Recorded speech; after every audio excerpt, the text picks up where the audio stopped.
All right, my let's keep it real people. You know, I love all my guests, but I'm sorry if I maybe bombarded you a little bit this week because I'm so pumped to talk to Jeff. And yes, you know, I deal with this every day. And so it has a soft spot in my heart, this subject matter. But before I bring in Jeff, let me tell you a little bit about him. Jeff is the CEO and the founder of Potentia Workforce, a neurodiversity consulting firm. Yes! Prior to starting Potentia, Jeff ran a global staffing company based in Houston, Texas, where his pipes busted today because they're not used to 18-degree weather.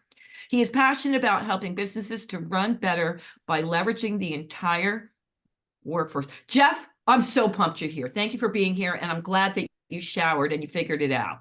I'm pumped to be here, and yeah, we had a little minor plumbing malfunction this morning in the Miller house, but we're here and we're ready to go. Good. All right, then let's get to it. What's your word for the month? You get to pick one word that best describes your past 30 days, good, bad, or ugly, and then tell us why you picked that word. Oh, grateful, grateful. And that's something I need to work on, and I've been trying to work on because I'm I'm a doer. I'm making task lists. I've got things to do. I'm a dad. I'm a husband. I've got a business I'm running.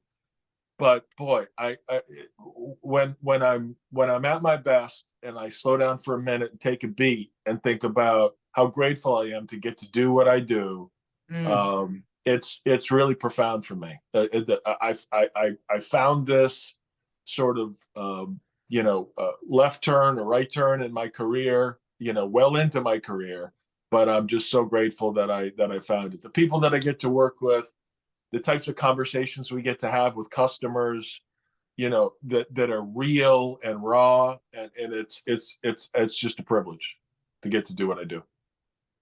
So I want you to back up a little bit for those who may not know. I just want to clarify when you say, because you say neurodistinct and they hear neurodiverse.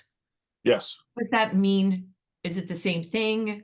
Because I got a lot of questions. I want to be saying the right thing. Are there things and ways we should address? Like, is it mean they think differently? Like, how do I refer to somebody? Yeah. So neurodiversity refers to the fact that um, really about 25% of the population is walking around with a different brain type.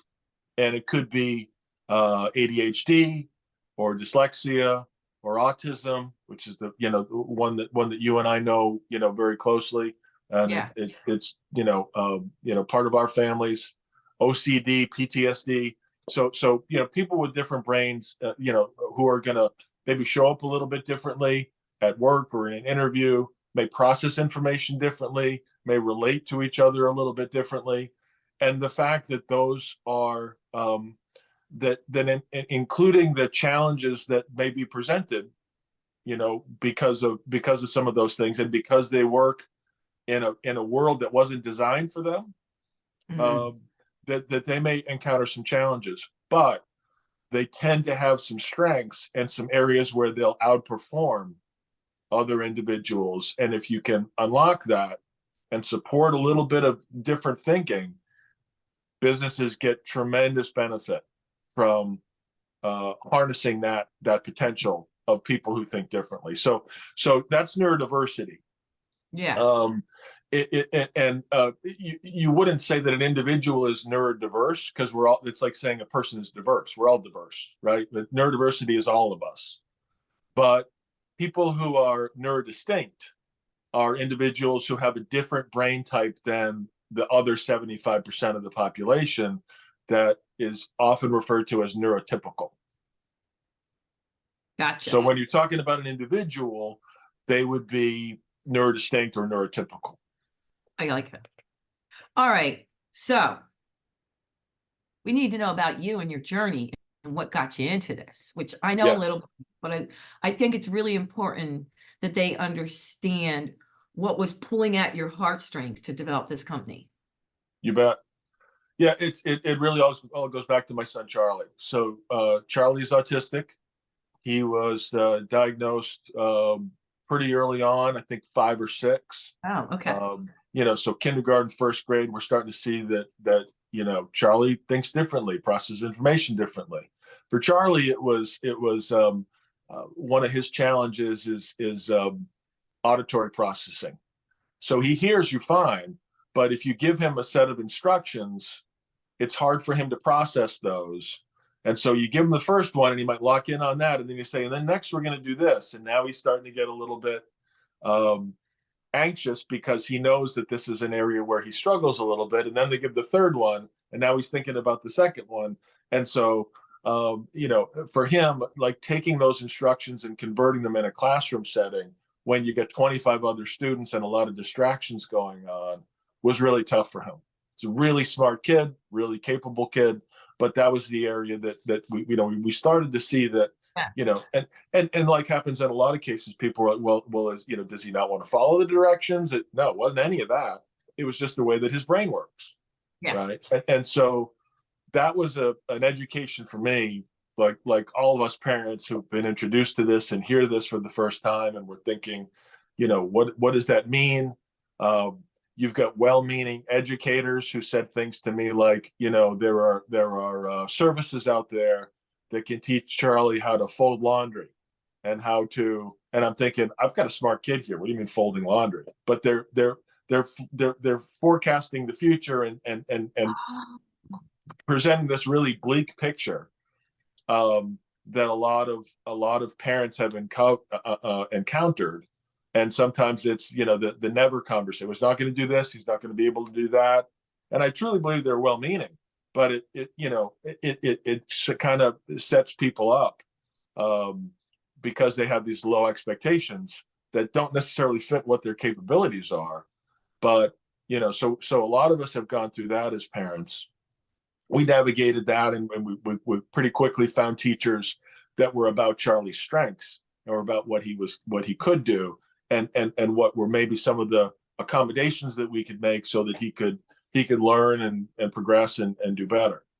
And so we figured that out. And I don't say we certainly didn't get it perfect, but over years and trial and a lot of hard work from Charlie, he was progressing in school and doing really well.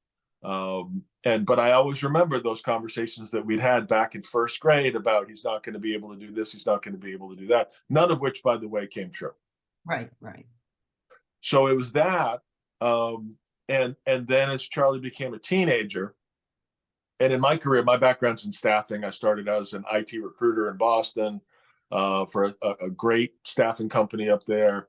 I progressed and moved into management and then regional management. And by the time Charlie became a teenager, I was running a global staffing company here in Houston, and running it day to day, reporting to the board, traveling around the world, having a great time. But on the home front, I was looking at Charlie and his successes and how well he was doing, and I realized that I didn't have a great picture of what adult autism was going to look like for him, and how his mother and I could help support him to be his best self, whatever that was going to be. And so, what was 26 or 36 going to look like? I didn't really have a good idea. And that bothered me. That concerned me as a dad, just to say, I got to do some more homework here. I feel like we're on a good trajectory, but I don't really know, when he gets into the world of work and what's all that going to look like. So I started doing a research project just as a dad, just to try and figure out, okay, what is this? I need to do more homework here. And I started learning more about, I was very focused on autism because that's Charlie's brain type. But I started hearing more about neurodiversity more broadly, and ADHD and dyslexia and all these things that fit in. I didn't realize that it was 25% of the population. That really kind of blew me away. The second stat that really got my attention was 40% unemployment for individuals who are neurodistinct. So, and that doesn't include the numbers that are underemployed, by the way. But it does include people, many of whom have college degrees, have done very well academically. Not all, but a lot of them have done very well academically, can handle the workload, but 40% unemployment. I mean, you just think about what that feels like. what 40% unemployment persistently feels like for people who are really bright and really capable and just want a fair shot and yet are not getting it. Yeah. In Charlie's case, for individuals with autism, it's closer to 80% unemployment, which is just unbelievable. So I'm hearing these things, and I'm hopefully I can say this on your podcast. I was pissed. I was Yeah. getting really angry. Much worse. I've said much worse. I was getting, it was really bothering me as a father and somebody with a background in employment. And we're at 3.5%, 4% unemployment at the time. We're very close to full employment. And yet these individuals, and I know businesses that are clamoring to try and find talent. They tell me about it all the time. I run a global staffing company. And yet we've got this population that, if you do the math, it's what, 80 plus million people in the United States. And a lot of them are hiding in plain sight. They're there, and they just want a fair shot. They want to be able to work in areas and do things that areas of interest, where they can want to do what everyone wants to do. They want to be useful and fulfilled and grow in their careers. The thing that kind of and so I'm doing my dad research project, and I'm angry. Yeah. But the thing that kind of pivoted for me and made me start to think that maybe there's a business here is I got put in touch with some people that were running neurodiversity hiring programs. Oh. And they were intentionally going out and recruiting neurodistinct talent. And a lot of them had personal family connections like I did, as I came later to know. And the people who run these programs have become friends and mentors of mine over time. And, we talk regularly, and they've been just huge for us. But they were talking about, what they were finding from a business case, from a ROI standpoint, and they were finding 96% retention on average, right? Because neurodistinct candidates tend to be change averse. They're not necessarily going to go across the street for another $5,000 if you're treating them well, right? Nope. They tend to pick up new skills faster than their peers with similar experience. We think that's because of hyperfocus, because a lot of people who are neurodistinct have interests and abilities that may be a little more narrow than the neurotypicals, right? So they may not be doing a lot of dabbling in other things. They've got 3 or 4 things that they really are interested in, but if you focus on those things, they outperform their peers. They're better than you or I in those areas if you just let them work in those areas, right? And they tend to be more productive. So I'm hearing these things and I'm thinking, well, this sounds like an ideal employee in a lot of cases, right? I mean, that population that you build, right? And in recruiting, there's talent that you buy, right? Where you bring someone in who's got 10 or 15 years of experience, kind of like a free agent, right? You bring them in maybe at a VP level, right? But there's also talent that you build. You bring people in, you do university recruiting, right? And you grow that talent. So these are individuals that tend to fit into that second category really well, right? Because with those unemployment rates, they don't necessarily have the job experience. They may not have that latest software package that you want, but they're incredibly hardworking. They'll pick up those skills really quickly. And your investment in bringing them on and developing them tends to have a great return, because they're not likely to leave once they've been trained up and go someplace else, right? We were working with a company. It's got about 500 employees, really great culture. They tend to build talent. And the CEO was telling me, we get people coached up, we get them up to speed, and then the big guys come and they throw a crazy offer in front of them and they scoop them up, and we have to do it all over again, right? Yeah. And for our candidates, not to say that they wouldn't necessarily take that call, but they're a lot less likely to jump. Absolutely. Right. And so from a business standpoint, I mean, the business owners I talk to, their number one cost is people, and their number 2 cost is turnover of people. Right. So if you can affect that turnover number, you've really got something. And so I start thinking about this, and I'm thinking, wow, there's a really strong business case here. And so I asked them, I said, how many other companies are doing this? And they kind of chuckled. because they all knew each other. It's a very sort of insular community. And they said, well, we think you're talking to all of us, Jeff. There's only 4 or 5 companies that are doing this right now that have public programs that you can point to and see what they're doing. But I could see with a business case that strong and something that I believed in that personally, I felt compelled. It was something that, like I said, came to me later in my career, just based on what I was learning and what Charlie was teaching me every day. And I thought, I've got to do this. So I put on my sales hat.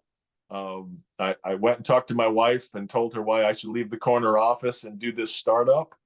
But fortunately, she saw how passionate I was about it, and it just made sense, right? I mean, businesses run better when they tap into this talent, and so let's spread that message to other companies beyond. And we've got 5 really great case studies. We've got Microsoft, SAP, Ernst and Young, JP Morgan Chase, right? We've got companies that are doing this stuff that are great case studies. Let's take that and spread that message to others. And what year was that? That was 2019. It's 5 years ago. Right before COVID, you started this. Right before COVID. That's right. You were traveling a lot. Oh my God. Yes. In fact, we had a pilot with one of our customers, and we had we have a couple of programs. One of them is called STARS, and it involves recruiting new talent for these companies. And so we trained them up. We recruited some talent, and we got people started.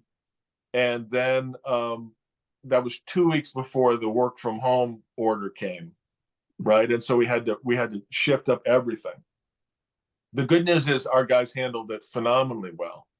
All those candidates are still working with that company.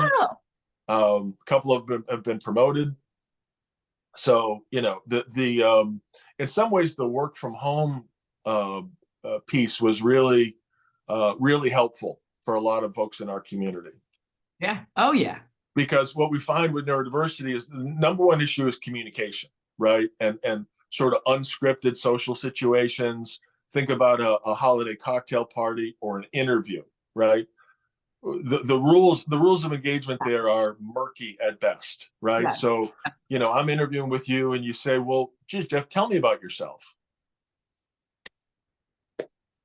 And do I give you this much, or do I give you a big answer or a little answer, or how much should I share? Right. The rules are very murky in that scenario, right? And holiday parties, same way, right? For everyone. Yeah. And so those social situations, unscripted, not social, but unscripted social, is really can be really challenging for folks. But the second one is sensory issues. So if fluorescent lighting is can be tricky for some folks, or you're in a cubicle by the kitchen and you can there's smells coming from there, and or the printer sound, or people coming by and knocking on your cubicle.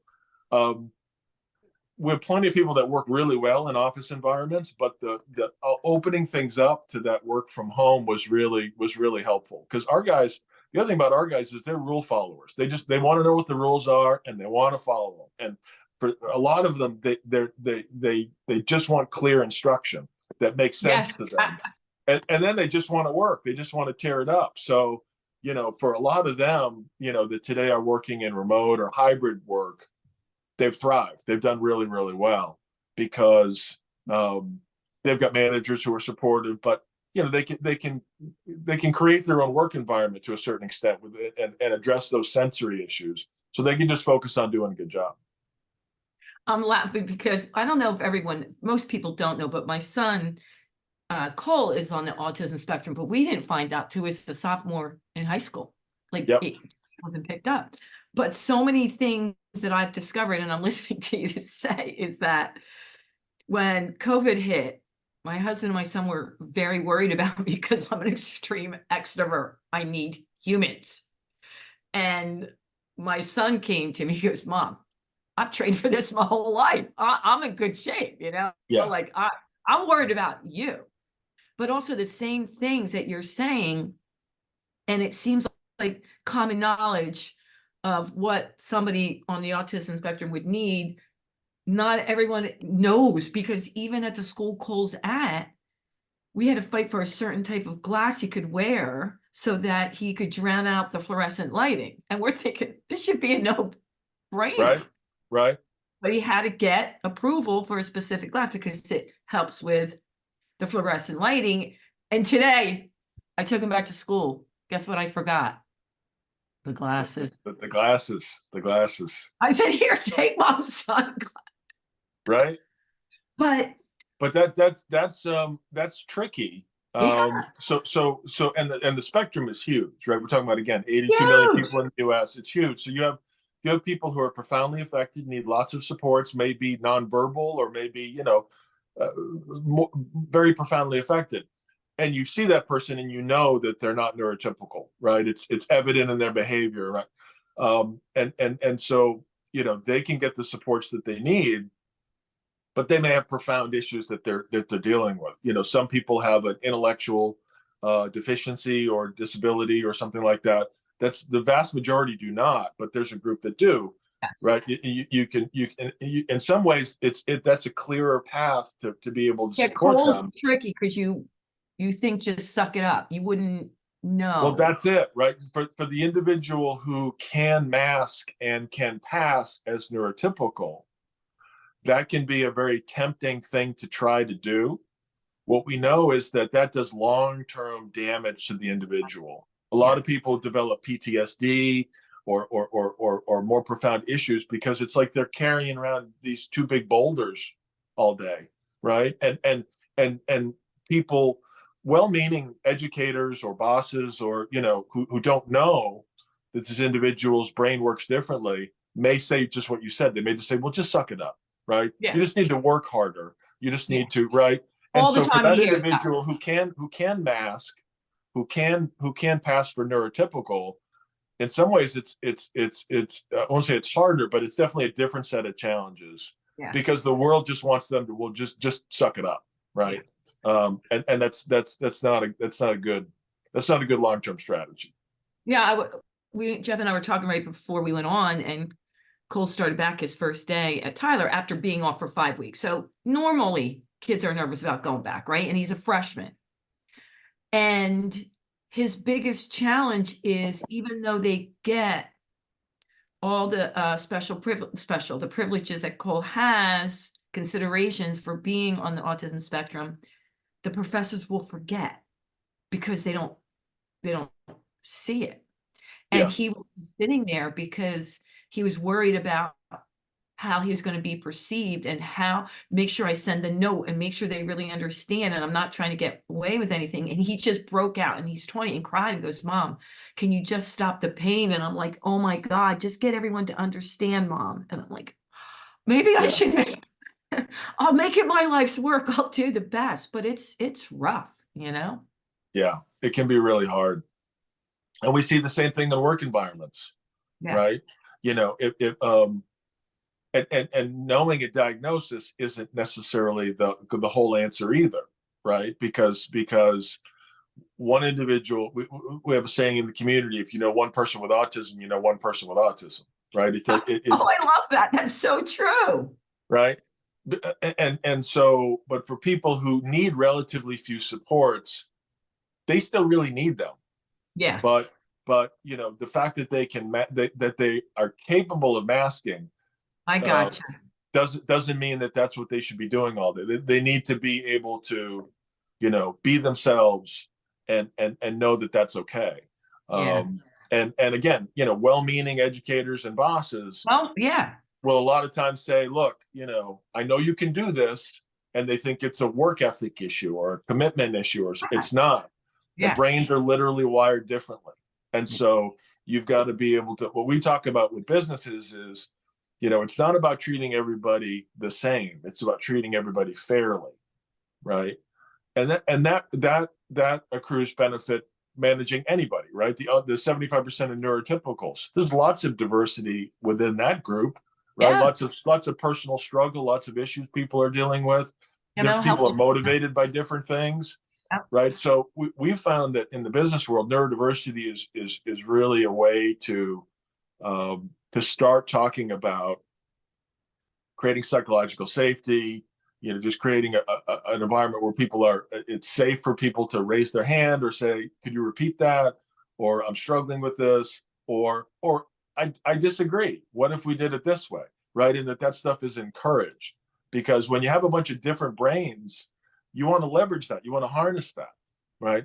We get huge benefit as a company by the fact that we're majority neurodistinct organization. So I know for me, one of the things that I've learned over time, when I first got into management, I was 24, and I thought I was supposed to have all the answers, and I thought I was supposed to tell everybody exactly how things needed to be done, because I had success on a sales desk or whatever, right? But the reality is that I find that there's a big difference between what, why, and how.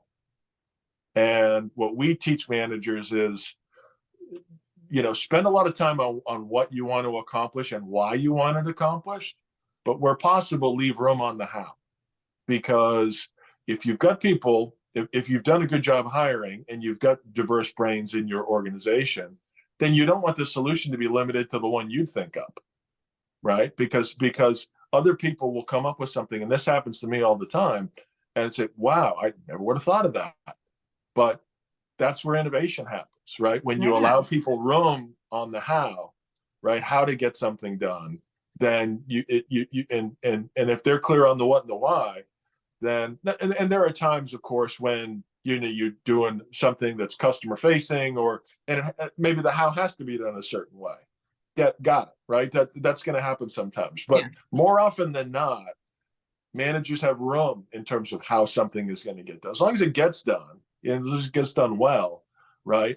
Then that's a great way to tap into the innovation that you can uncover, from these, from individuals who think differently. When I was reading over all your different tips, I was thinking to myself, this is how we should be anyhow. You know what I mean? It doesn't matter. And I was very fortunate running health clubs with so many people, and people, I didn't know it. It just came innately to me, Jeff, but we had very, very little turnover for the health club industry. I mean, people just stayed with us. Which I think is pretty unusual, right? Yeah, it's very unusual, but it's because we listened to them. We let them try new things. We let them fail. We hired varieties of human beings. Yeah. And the one thing that, thank God, I proved to my my partner Saul too, it was profitable. And so that's what you and I were talking about. Yeah. You're not just saying to people, do this because you're kind souls. It's going to make you money, dude. It's going to make you money, dude. Yeah. That's right. That's the big thing. I remember you drilling the first time we spoke, yeah, it's great, but I'm not asking you to do this because you're kind. You have all the other ways you can do business. You need to make money. That's right. And this makes money. So I had a bunch of questions about this from my sales peeps. They want to know, when you go in and present this to a company, how much pushback do you get? How many companies do you have to pitch before you land a deal? We get very little pushback. We get some people that just aren't aware. They don't realize that 25% of the world is neurodiverse. I didn't know that, and I'm a parent, right? We live it every day. Or they think that it's going to be harder than it's going to be. I mean, the things that we do to help businesses be more neuro-inclusive is a nice 10-cent word that we use a little bit, but help them be more inclusive of different ways of thinking. These are tweaks. You don't need to turn your business on its head to do this. It's mainly minor tweaks that you can make that then allow you to access new pools of talent that you might have been missing. And this is interesting to support the neurodistinct workers that you already have. So that's the thing that people don't always realize. Increasingly, they're starting to, right? When we started, it was okay, neuro what? And now people are getting more educated about it, and they're starting to ask questions like, we had one big employer of ours said, "Gee, Steph, we'd love to do a STARS program. That's our recruiting program. Yeah, But yeah. we think we do a pretty lousy job of supporting our current employees, especially our current neurodistinct employees, and we didn't even know how many we have. So can you help us with that?" Ooh. And so we've got this second offering in addition to STARS, which is called Empower. And it came up very organically because we started getting those questions. But the other thing that started happening is every time we did a STARS program, and every program's a little different because every company's a little different. But every time we did a STARS program, we would get individuals who would come to us and disclose for the first time publicly that they are neurodistinct themselves.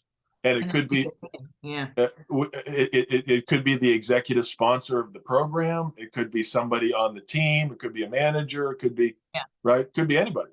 But and they would say to us, I've been here for 10 years.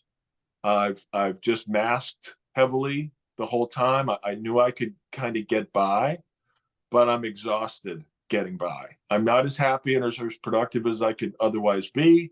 And I see that my company is taking tangible steps now to actually go out and recruit people like me. Now I feel more comfortable coming forward and sharing, and not just sharing who I am, but volunteering to mentor the new hires that we're bringing in, right? Because they didn't have that necessarily. They might have had mentoring, but maybe not someone who understood Absolutely. their brain tech quite so well. And they're saying, I want to mentor these new hires that Potentia's bringing in because I believe in this so much. So you take somebody who was kind of closeted, didn't feel comfortable sharing, and for our people, 90+% of the people we talk to don't consider being neurodistinct a disability. It's part of their identity, right? It's like being left-handed. It's just part. They'll say it's just part of who I am, right? Yeah. And Yeah. so they weren't able to share that part of who they were, and now they're saying, "Hey, not only do I want to share that, but I see that my perspective is valued, and I want to be a mentor." And you see it kind of puff out their chest a little bit, and it's that shift is really profound. And so we said, "But boy, there's got to be a way to do. Let's do more of that, right? Let's do more of helping to create that environment." And the thing I say to employers is it isn't necessarily that you're doing something wrong, right? It could be that individual has worked in 3 jobs prior to you, and maybe they disclosed, or maybe it was clear to them that it was not going to work out well. And so they're bringing that sort of past bad experiences to your place. And now they're saying, look, I tried that, or I saw somebody else try it, or whatever. I'm not doing that, right? So it isn't necessarily that the employer today is doing anything wrong, but you got to recognize the lives people have been living. And again, they've been living that 40% unemployment rate, right? So and what that feels like. And that just doesn't mean you can't get a job. That means if you get one, you're not likely to keep it, right? And so it was really powerful when we started to see that shift for people. And so that's where Empower really kind of gets at that idea of, let's unlock the full potential of the people that you've got working for you now. And if they're neurodistinct, 70% of them do not disclose to their employer that they are neurodistinct. 7 out of 10. So it can be challenging for the employer because they're saying, "Hey, I want to help, but I don't know how to help," and people aren't raising their hand and asking for help. And so that's a kind of a tricky one to unlock. But when you do, the benefits can be really profound for the individual and the company. Yeah. Yeah. So what city, I know you're all over and you're international, but are there any cities or states that really took to it that you're kicking off? Well, I mean, Houston, where we are, has been great. So, big and small companies, Houston's a big energy hub. So, we've had good luck there. We've had good luck in technology and financial services. But pretty quickly, and I didn't know how this was going to go when I started. we started in Houston, and I was kind of following that staffing model and thinking, we'll put branches in other cities and other countries, and things that I've done, the way that it's worked in the past.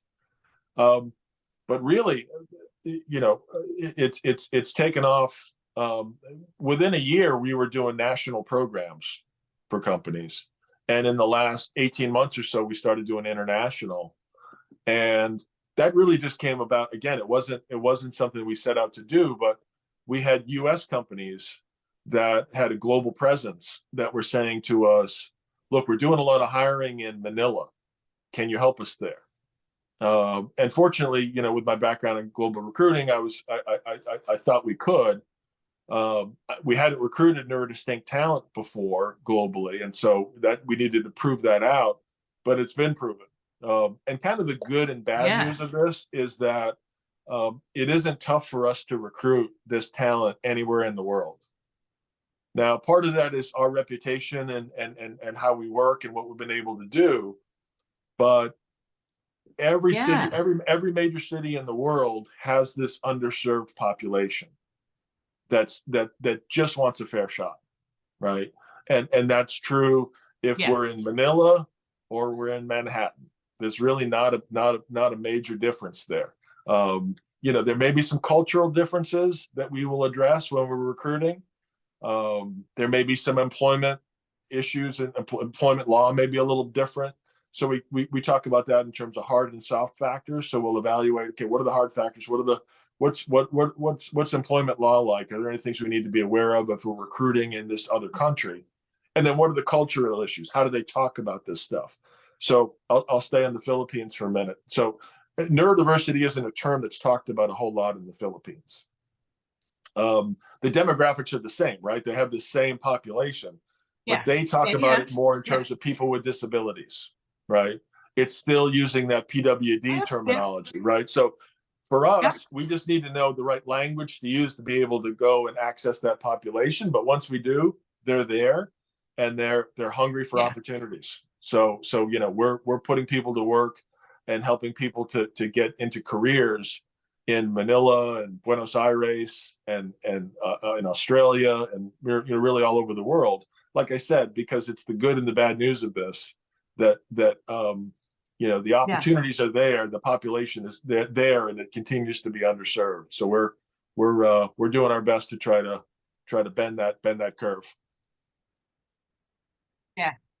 So I better get a couple of these questions in. They're going to kick my butt.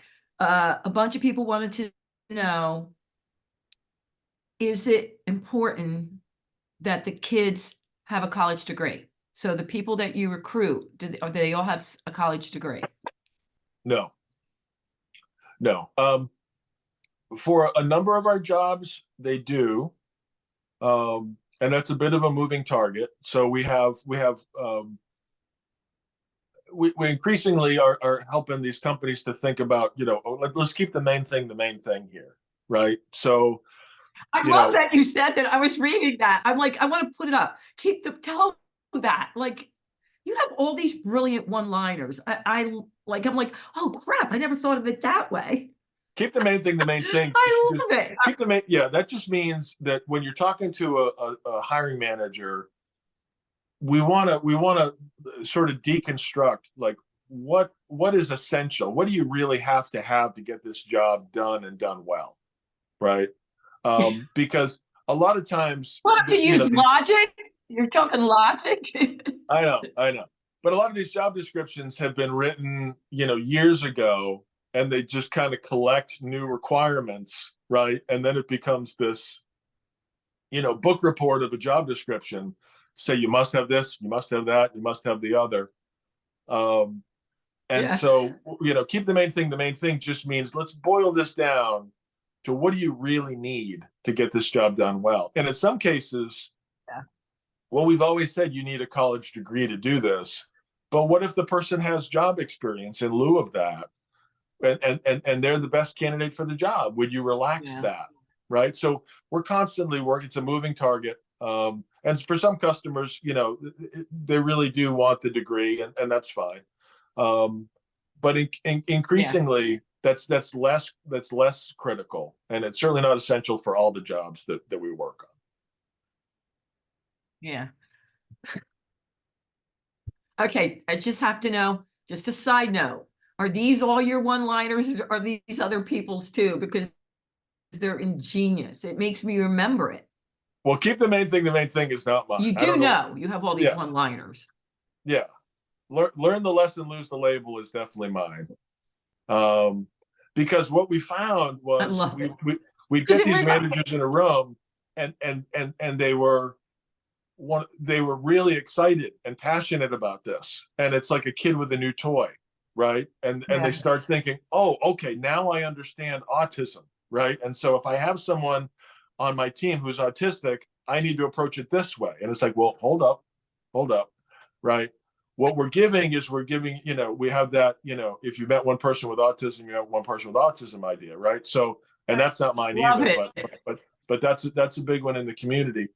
And so learning these things and learning about neurotypes and how that might affect an Yeah. individual, gives you hopefully some empathy and some understanding. And so you're not going to necessarily jump to the conclusion and say, okay, well, he's presenting this way, that must mean he's not interested in the job, or he doesn't like me, or he's not committed, or he's not, whatever you want to fill in for your explanation isn't necessarily the case, right?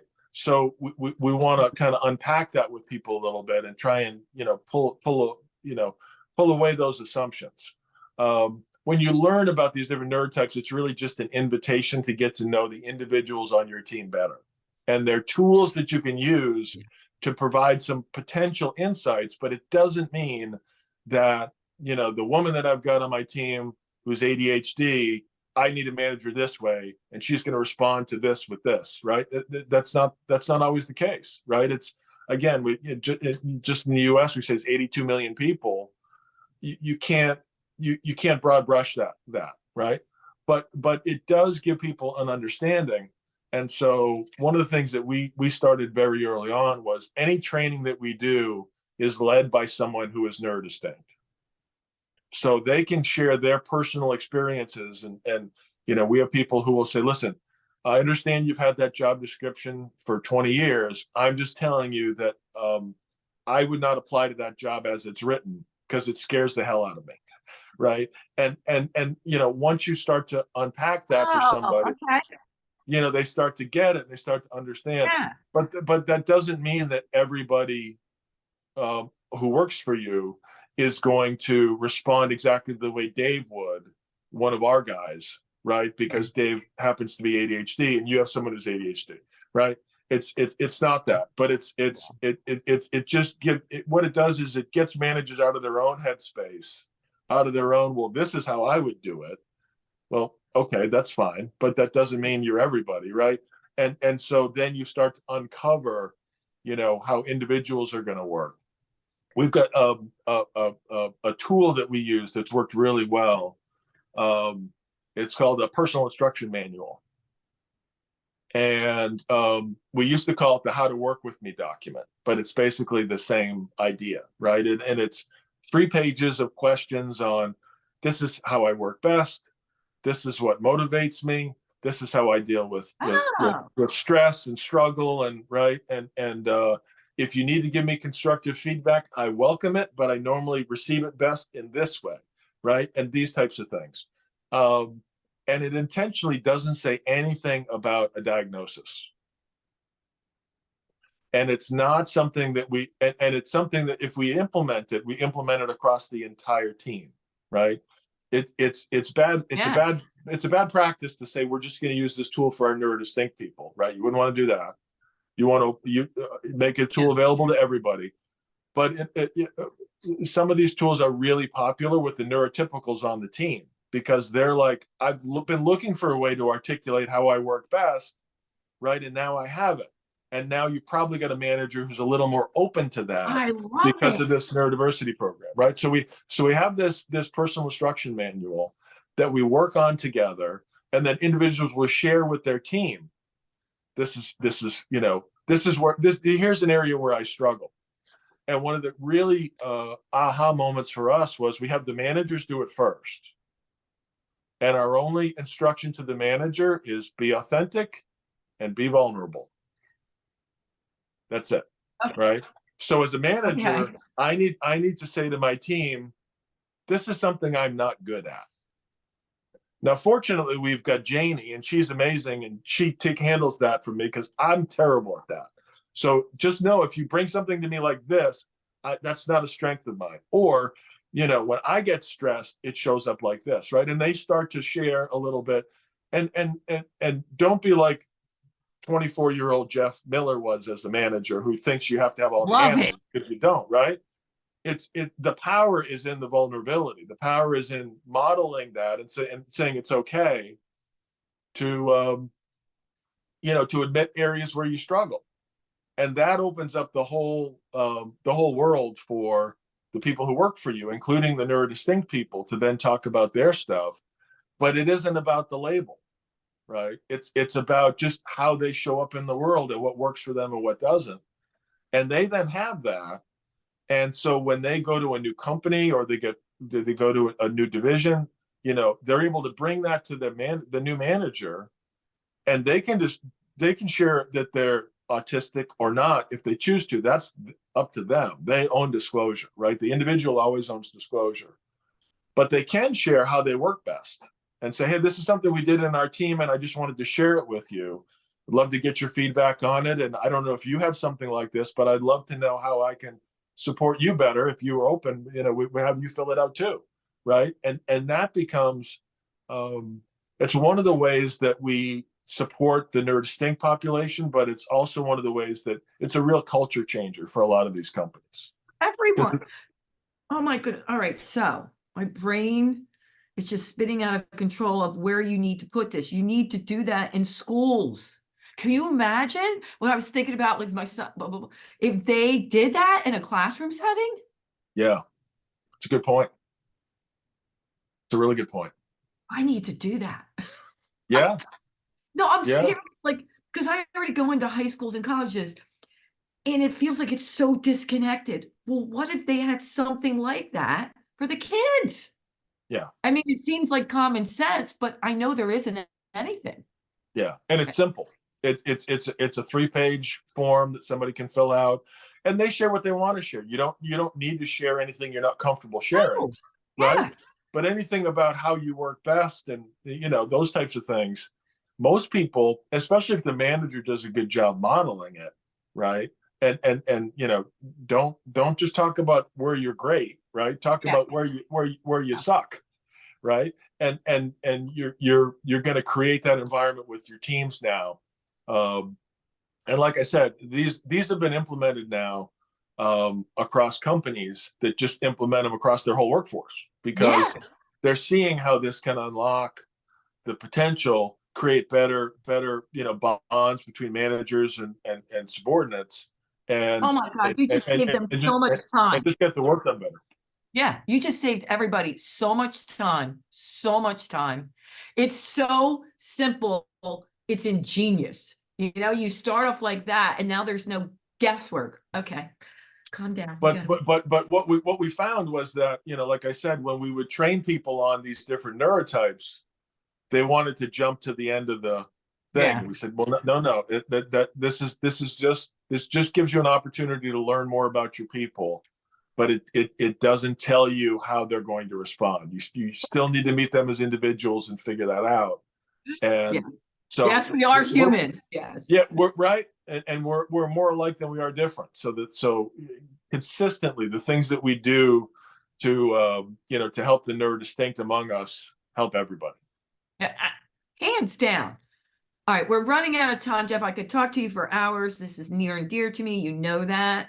But you mentioned a little bit that you went into all size companies, and I did get a lot of questions on how many weeks are you there? How long does it take to train? Does it depend on their budget? Does it depend on the size of the company? Do you adapt it to what the needs are and financial needs?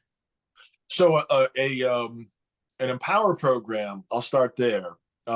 That's very bespoke, right? That depends on, we have different components of what we do to help companies that are either looking to support their current employees better, or they just want to take neurodiversity and roll it out across the enterprise, right? And to do that at an enterprise level, you want to look at how you recruit, how you onboard, how you communicate, what the employee experience is like. So we've got these different modules that we can work with companies on, and we can work with them on one module or multiple. So it's very bespoke. There's a good bit of training that's involved there, and there's a decent amount of consulting as well. So we'll take a look at your recruiting process or your onboarding process, and we'll make recommendations to you and say, look, you don't need to scrap this thing, but if you make a tweak here and a tweak there, it'll open up a whole new population to you that you might be missing. Those types of things, right? So that's Empower. In terms of a STARS program, it typically lasts about 6 months. Oh, okay. And so the first 13 weeks of that is scoping a pilot. So a typical pilot for us, let's say we're working with the CFO, and he's our exec sponsor or she's our exec sponsor, and she says, yep, I'm on board with this, and we can pilot it in my organization. I'm on board, right? And then we've got HR and the other folks who are involved as well. But we'll work with them to figure out, because a company that's doing this for the first time, we want to learn with them, because everybody does it a little bit differently, and that's fine, right? We use the example of two of our sort of mentoring companies, SAP and Microsoft, two big global staffing companies, very similar in a lot of ways. Both of them had neurodiversity hiring programs for years, and the programs are similar, but they're not identical, right? Because they're different companies and they have different strengths and different cultures and whatnot. So we've got to learn that. And so we try to learn that in a pilot format, right? So let's say that CFO says, I'm on board, and she allocates, 3 of her hiring managers to go through this pilot with us, and they're going to hire 5 people across those 3 managers. Well, we'll scope out the pilot. We'll understand roles that they need to fill anyway, right? They're going to fill these roles anyway. We'll train them on what is neurodiversity, what are the business benefits of it. We'll meet with those managers over a course of 3 or 4 or 5 weeks.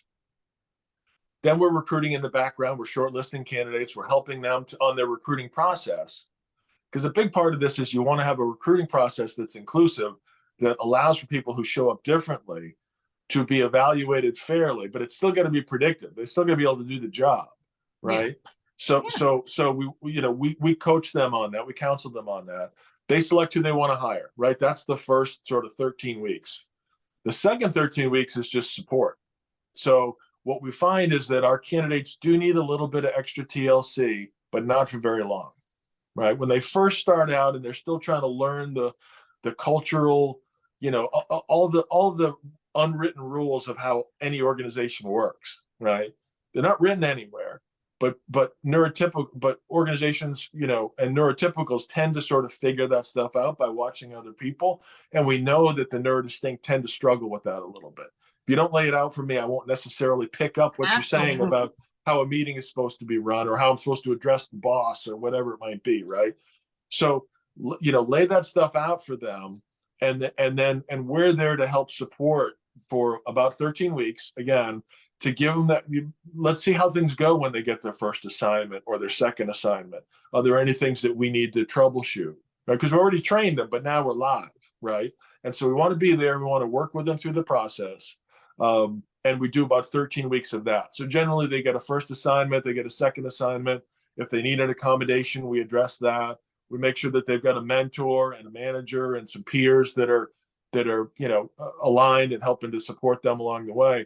And then after 13 weeks, we step back, right? No, we're still available on call anytime you need us, but most of the time, our folks are at least as autonomous as anybody else with similar experience after that 13 weeks. So with the STARS program, what you want to get out of STARS or any good neurodiversity hiring program, whether it's with us or anybody else, you want to get new hires that you likely would not have gotten before, right? You want to be recruiting from new pools that you probably didn't recruit from before.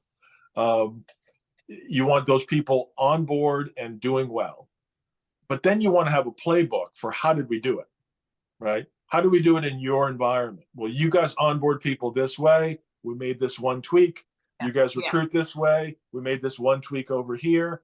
And so all of that training that's ND led, it's also recorded. So it becomes an asset that the company now has. So they've got the new hires, but they've also got the playbook so that they can take that and they can implement it across their organization, right? Because we love the pilots and we love to see them be successful. But the way that we're going to really bend this unemployment curve is that businesses start to see, wow, this worked really well in finance. Why don't we do it in IT? Why do we do it in accounting?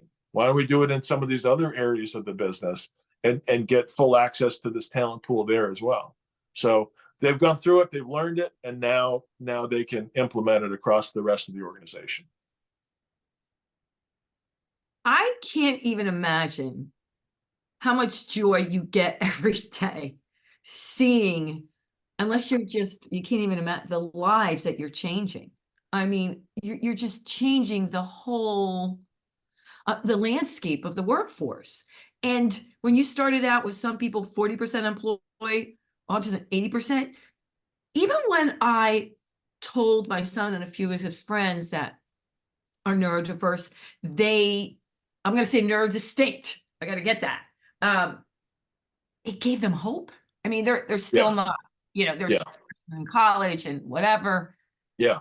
But there was a group of them that I met that, they wanted to be a blacksmith, or thinking, that would be best for them. And then, but he really wanted to go to college and didn't realize, well, who's going to hire me after that? And I started telling them about you the first time we met.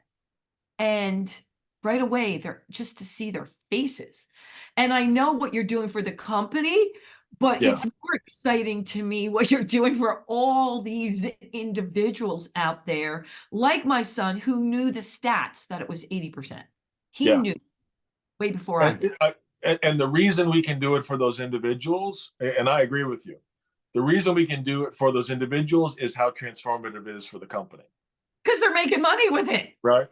Yeah. They're making money. The culture's changing. You have time for a quick story before we wrap? Yeah. Yes. Okay. So I got a call not that long ago from a CIO that we were working with, Fortune 500 company. And he said, Jeff, I just want to thank you. And I said, sure, what'd I do? And he said, well, I said, I knew this program was really going to be impactful. I really like the idea of new pools of talent for us.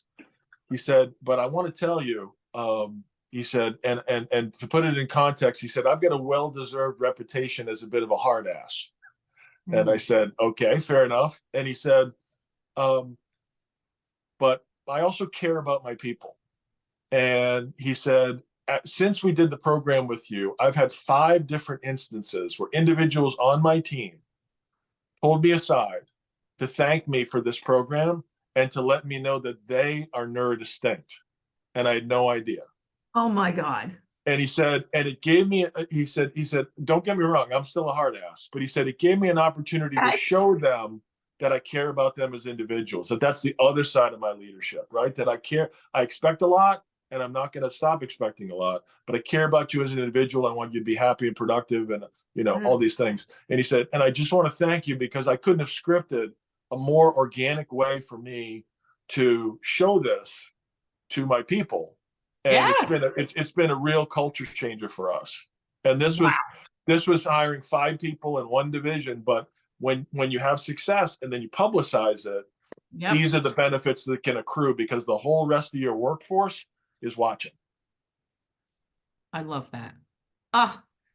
I love, when you were telling me about your background, your skills, and then your family, it was just meant to be. I mean, what you're doing, and you're putting everything together every day. All right. So what are you going to be doing for the next year? Like where you want the company to go, or 5 years? I don't know what's going on. I want to continue to build out the Empower offering. We got a lot of companies that are really starting to, look at that and think about, okay, recruiting program, great. How do we support current employees, right? So I think we've got the right offerings there. I want to see those continue to expand. We have an interesting challenge or opportunity that a lot of big companies have been our customers. For a while, our average customer had 50,000 employees. I mean, it's the big guys were really really active with us, and that's been great.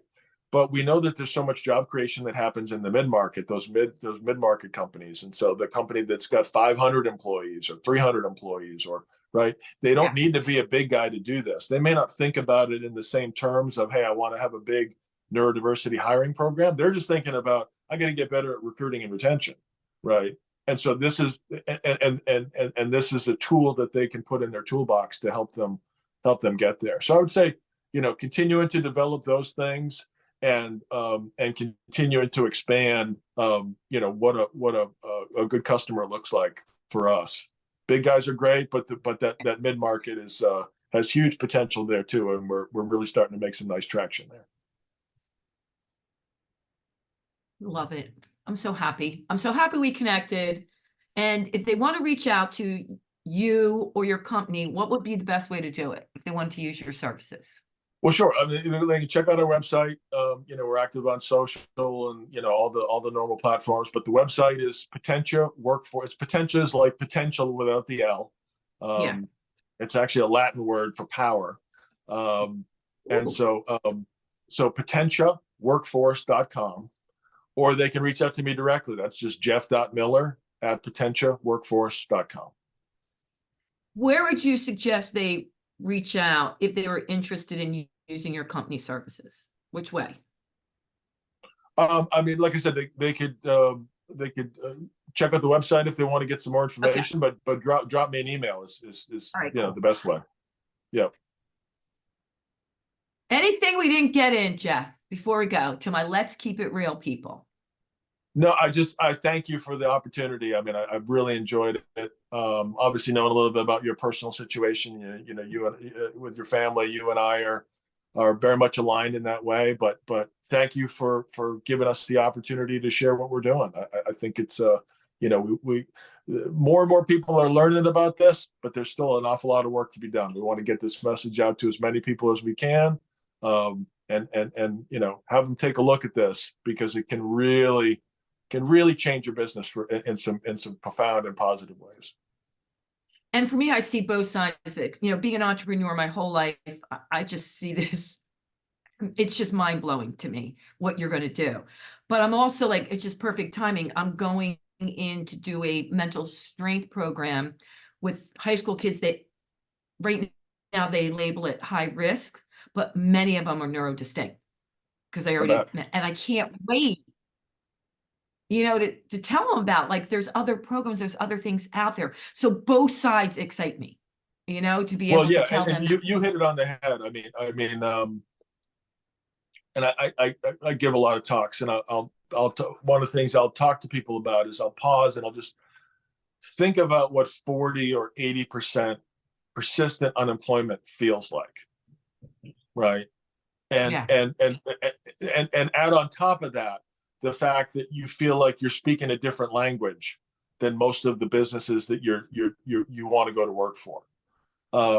And so, being able to provide a little bit of hope to folks, who are going through that is absolute privilege for me. And I'm so excited that we get to do that. Right.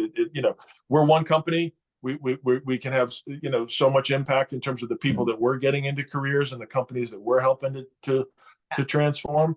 But, everybody hopefully can benefit from a hopeful message, because I can just tell you, in the 5 years we've been doing this, we really have seen, people are getting much more excited and educated about this, and really see that there's a path forward, and it's exciting. It is. You're just scratching the surface. All right, my Let's Keep It Real people. I know I get excited, but you're going to want to share this. So I'm going to put it on all platforms. Check it out. Spotify, if you want to do Spotify, YouTube, LinkedIn, website, and I will share it with Jeff, so he'll put it on all his sites. We'd really appreciate it. And you know what I'm going to say? Until next time. Bye, Jeff, and toodles.